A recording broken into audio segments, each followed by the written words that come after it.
everyone, welcome to iCity TV. I am your host Sammy, and today we have a very special guest. At the age of 13, he has not only taught himself how to code, but he has also many extraordinary talents. Please welcome Jimmy Ye. All right, hi, nice to meet you. Yeah, nice to meet you. So Jimmy, can you tell me a little bit about yourself? Well, my name is Jimmy Yi, and I came from China, and I went to the U.S. when I was a first grader. So I'm currently 13 years old, and this year I'm going to turn 14. Wow. And I go to the St. Margaret Episcopal School in California. That's awesome. Could you share with us a little bit about what your current life looks like what's school like, and then what other things are you involved in right now? Well, I currently, I do a little bit of sports outside of school, and I mainly just focus on school in Monday through Fridays and some activities in the weekends. So, I mean, school life has really been like simple, sort of. Like, I feel like it's a great balance between like easy and hard. It's like in between, which I think I've been following in my classes great. I have A in all of them, and I've been really enjoying school and making a lot of friends. That's awesome, and like honestly, like it's a great time to be like for you to be in school and to be like interacting with friends. So, Oh yeah, that's definitely. awesome. And this is actually my first year in St. Margaret. Oh, And really? yeah, it's Okay. been I've made like so many friends in the first year. It's actually like it's great. Oh, that's awesome.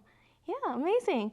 So right now, do you have any like particular interest that you're pursuing, or perhaps like a childhood dream that you're chasing after? Well, so about the childhood dreams part, I don't really have like a specific childhood dream. Like I didn't think I was gonna be a firefighter or an astronaut or like some other like job when I was a child. Like I'm a coder, so I mainly do stuff related to computer science, and I actually found that passion by myself. I didn't just think of it and be like, okay, I'll try this out. Like I actually discovered this by myself, which is pretty cool. Yeah, and I started my coding journey around in Roblox Studio. Roblox is basically a game where you can play with other people, and basically users can build up the game community. Like users make games for other users to play. And I wanted to make games for other people, but I didn't know how to. I just downloaded the game creator, and I was just messing around. And then that moment, I was like, wait, I have to learn how to code. I have to learn how to build games from scratch by myself. So that's where my journey sort of started. That's awesome. So did you go with like a community, or did you have like a mentor sort of guiding you through the process, or was it mostly like YouTube tutorials, or how did you get started? Well, I've done a lot of methods to try to learn coding. And I started from YouTube tutorials on the internet. I just followed step-by-step guides made by YouTubers. And then I sort of switched to just looking on web pages. Like there's some really good web pages like W3 Schools, and I can get tons of information from that web pages like that really fast. And actually, talking about mentors, I have a personal mentor called Jake, and Jake is actually a very close friend to my dad. And Jake is a high-level data scientist at Cisco, I'm pretty sure, and he teaches me a lot of things. He's a very interesting person. He's very determined. He's very I guess he's willing to teach kids like me how to code, and I feel like Jake is a really great person. So I originally, because summer break ended for me, my motivation for coding started to die down. I didn't spend as much time coding because I had to focus on schoolwork. But since my dad met Jake, he's been telling me about all sorts of coding things, and my dad even told him that I was interested in coding, and my passion started to like really develop. Like I really like his personality because he's funny, and he's like actually willing to teach me how to code as like a really advanced data scientist. So I feel like Jake has been helping me so much in this journey. That's awesome. Like, yeah. just to add, I think the fact that you're able to learn from him, you have that proactiveness, that's really incredible. Have you always had that sort of like work ethic and like proactiveness? Well, not always, because he's like sort of a big motivation, and sometimes to make code or to create things like that, you need to have motivation. You need to like have a reason of, oh, I want to do this. And there's some times when like my motivation influxes, it goes up and down and up and down, and I guess he really made it like go up a lot, and it just stayed at that level. So yeah, ever since I met him, he's been really great in giving me motivation to code. Yeah, so could you share with us a little bit of what you're currently working on? Like, do you have any projects that you've like completed that you're really proud of right now? So I've been creating games on Roblox for other users to play. So I've created a sword fighting game, a round-based sword fighting game, and right now I'm working on a simulator game which I've spent like around $20 in investing in it already, and I'm planning to hire an entire dev team to make the game better, and I'm gonna plan to sponsor it. So yeah, and also outside of Roblox, I've also been looking at tutorials for Lua and not for Lua, for C++ and for Python, and I've recently made an app called Pause for Sight. Now, the motivation for this app was normally when I do things on my computer, aka homework or read a news article or something like that.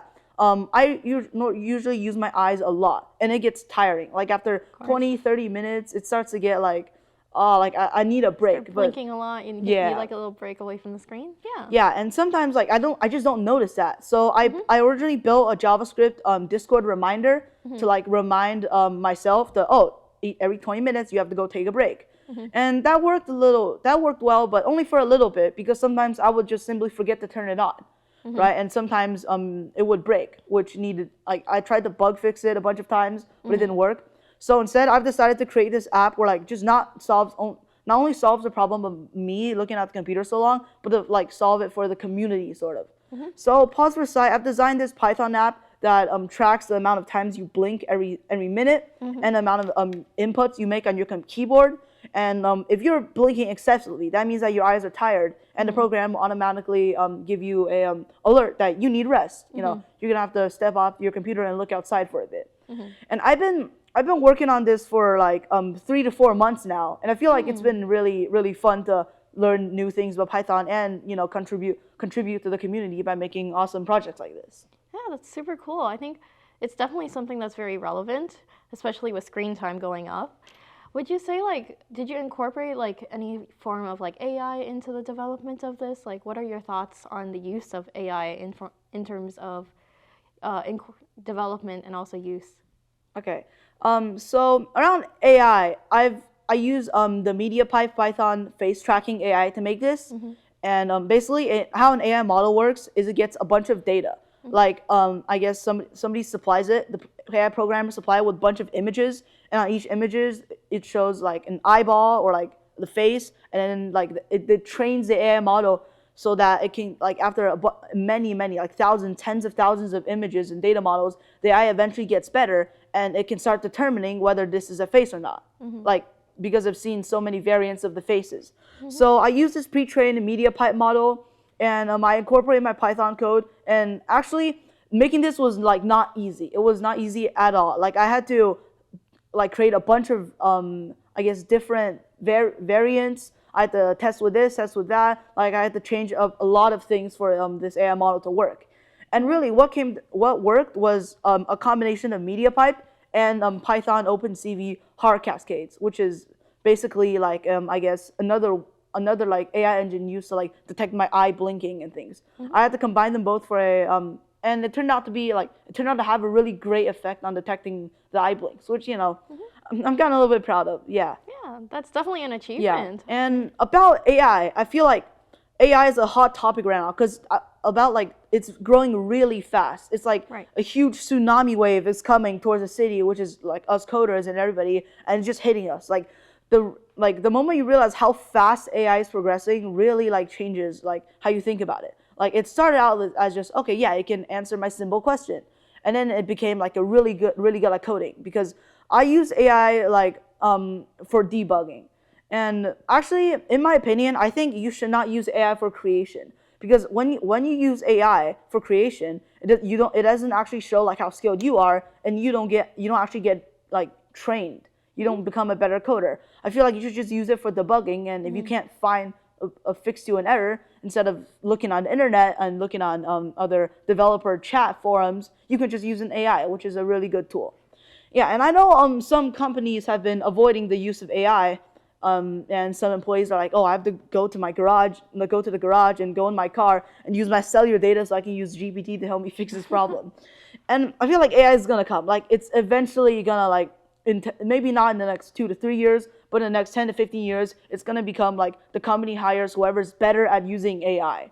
So I feel like AI has a really big impact on our society, and we should view it as a positive resource. That is a really great insight. I think right now we've all been dealing with that, even in like the media space right now. Yeah. A lot of us use it for proofreading, and I do agree with you. Like it's helpful for catching errors and like not a replacement for like a creative mind, but definitely a good tool to use to support. So Yeah, definitely. you have really great insights. Yeah, so in terms of like coding and where you're at right now, where are you planning to take this? Are you planning to become like a full-fledged coder in the future? Like what are your aspirations?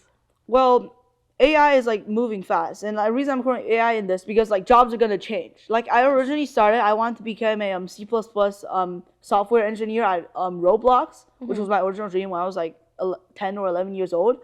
But then I started, I thought about it for a while, and I was like, okay, in 10 to 25 years, the job position is gonna change. Right. So I think my current goal is to become an innovator, to not just like be as like a software creator to like make apps, but also be like sort of like the creator of like a new company that like serves the community. So I think AI will have like a really big role on this. So yeah, maybe I'll be a data scientist, maybe I'll be an engineer. It's not really a set path because things are changing so fast. Very entrepreneurial. That's amazing. Yeah. Right. I've heard that your current business is also doing fairly well. You're made some money off of it already? Well, I'm planning to make a huge update to it. Right, I already posted it in like my my parents' WeChat group, and I'm getting a little like a bit of attraction. And I'm planning to make I have like a lot of big plans for this app. So I'm gonna polish the UI, update a lot of things, and I think I'm gonna start investing some money into it to make ads on YouTube and hopefully grow it up. And yeah, and also my simulator game has been growing. Like it's gone from like 100 to like a couple thousand concurrent players. Like I think that was a peak of like 1,000 players, so that's really nice. Oh, that's awesome. So do you share it? Is it like available on Steam, or is it currently like by like invitation? Like, just tell me a little bit more. Well, currently I've through the players, I've been just finding people around like a community, and also like a little bit on my on Discord servers. And if you don't know what Discord is, basically like a communication app between people on the internet. And I've got a lot of positive feedback from testers. And yeah, I'm planning to like create like a bigger dev team so updates can publish even faster and gain more traction. That's awesome. So what's the name of the game, if you haven't? The game's called +1 gold per second. So the objective for the player is to you start out with 1 gold per second, and your goal is to go in the caves to mine ore so you can bring it back to your home and get more gold per second so that you can become richer. And also, the point of this game is so that you can become so rich that you can buy really great weapons and you can start battling each other out and like battling other players in an arena. And yeah, that update, I've been working on it for like weeks now. So yeah. That's super cool. So we've talked a lot about your interest in like coding, gaming. Let's talk a little bit about your other interests, because I know you're a very accomplished and driven individual. And so what other things are you involved in? Outside of school, I like to do a lot of sports actually. I like to do swimming, baseball, tennis, and boxing. I used to do these, but sadly I had to stop baseball and boxing because I have I had a slight ear injury on 2023 April or some time like that. So I had to stop for a little bit, but I've been swimming like a lot recently, and I'm planning to go for I'm planning to go for a faster time on my freestyle and breaststroke. And yeah, I'm really passionate in sports, and I just love swimming because it's a great mix of cardio and muscular energy. Yeah, that's incredible. I think you're very well-rounded. So is it a lot of stress to like have to manage all of that, or do you think it's just very fun, very like an exciting process to be in? Well, to manage things, I mean, I personally, I use like Google Slides and Google Sheets to like manage my day because I have so many things I have to do. Yeah. So sometimes I like use a graph to like graph out my plan, sort of like big scheme for the day. And I think time management is a very important skill, especially if you have like a lot of hobbies like coding and swimming. Yeah. So right after school, I have a certain time period where I have to, eat food, get ready for swimming, and then I have to do my homework. And then after I get swimming, I can work a little bit on my other coding projects and maybe learning Chinese. So yeah, I feel like time management is really an important aspect if you want to like use your time wisely. Yeah. That's incredible. There's very few people who put their calendars in spreadsheets, but I know that everyone who does that is destined for success. No, all right. So nice. yeah, that's amazing. But yeah, that concludes all of the questions that I have here for you. And thank you so much for joining us. All I'm right. so excited for your future. But yeah. Yeah, all right, thank you. And Any concluding thoughts? yeah, so if for anybody that's looking at this and wants to become sort of a creator, a coder, or like a motivation, I've a couple of steps for success, okay?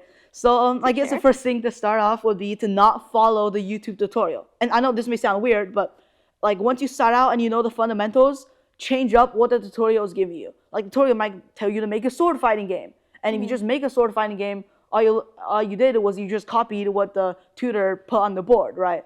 But so instead of doing that, maybe change up the variables. It can be something as simple as changing the variables, changing the name so you can get used to more of the code structure. And besides that, you can also create your own projects. And practice is like extremely important. Like you have to practice on many different skills to get better at coding. Yeah, so yeah, that's my little tip. Yeah, that's amazing. I'm sure that's going to be so much help for all of the people who are aspiring to learn coding. Yeah, thank you so much. And thank you so much to all of our viewers today for listening. This has been ICT TV. We'll see you next time. Thank you. All right.